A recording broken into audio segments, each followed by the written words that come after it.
Célébrée chaque 10 décembre, la Journée internationale des droits de l'homme a été adoptée en 1948 par l'Assemblée générale des Nations unies. Un document fondateur qui a proclamé les droits de chaque individu en tant qu'être humain. Pour l'édition 2021, dont le thème est l'égalité, Amnesty International Bénin était au Café Média pour faire l'état des lieux des droits de l'homme au Bénin. L'égalité est une question qui est revenue dans les premiers articles de nos instruments juridiques, que ce soit au niveau international qu'au niveau national. C'est un terme qui consacre le fait que, quel que soit notre sexe, nous devons nous considérer comme égaux devant la loi.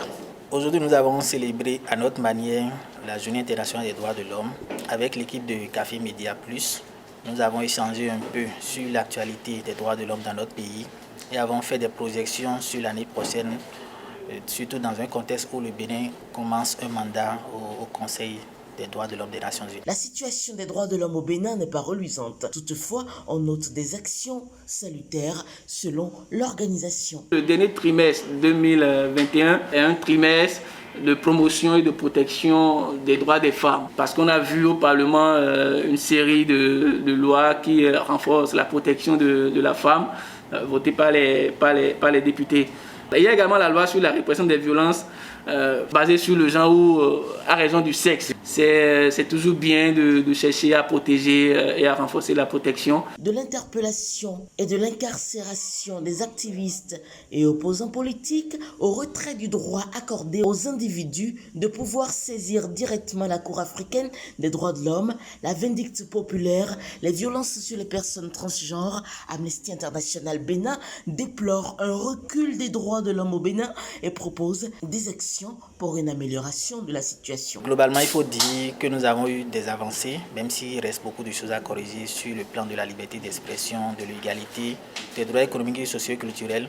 Vous n'êtes pas sans savoir que dans le dernier discours du chef de l'État, il a eu à mentionner le fait que nous devons faire encore beaucoup d'efforts sur les questions d'accès à l'eau potable, d'accès à l'électricité et aux soins de santé de qualité. Nous avons plusieurs activités dans ce sens. C'est déjà de communiquer autour des faiblesses que nous notons dans notre pays sur les droits de l'homme, mais également des avancées que nous avons notées. Mais au-delà de ces points, nous travaillons à éduquer la population, nous contribuons, je dirais, à éduquer la population aux droits de l'homme, que ce soit au niveau scolaire, universitaire que communautaire.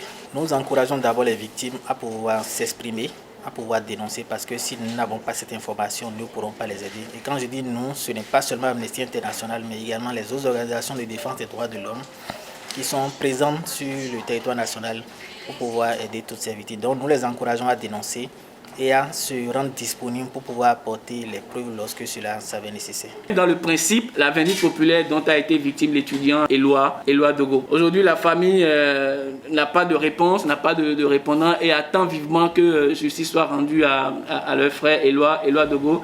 Que le Bénin renforce davantage la protection du droit à la vie des citoyens. Ce qui est arrivé à Éloi Dogo peut arriver à tout le monde. Donc le droit à la vie également doit être renforcé dans notre pays. Arriver à criminaliser la vindicte populaire, parce que pour le moment ce n'est pas encore appréhendé par le droit pénal dans notre pays. Il faut aller loin maintenant en criminalisant la vindicte populaire et en punissant sérieusement les auteurs, co-auteurs et complices d'actes de vindicte populaire. Il faut que les autorités, dans le principe, au moins condamnent ce qui s'est passé le 21 octobre 2021 en insistant à nouveau sur l'importance du droit à la vie, l'importance de la présomption d'innocence également dans notre État. Le directeur exécutif de Amnesty International Bénin a pour finir convoyé tous les activistes des droits de l'homme à travailler pour appeler l'attention des gouvernants et des populations sur les actes qui portent atteinte aux droits de l'homme au Bénin.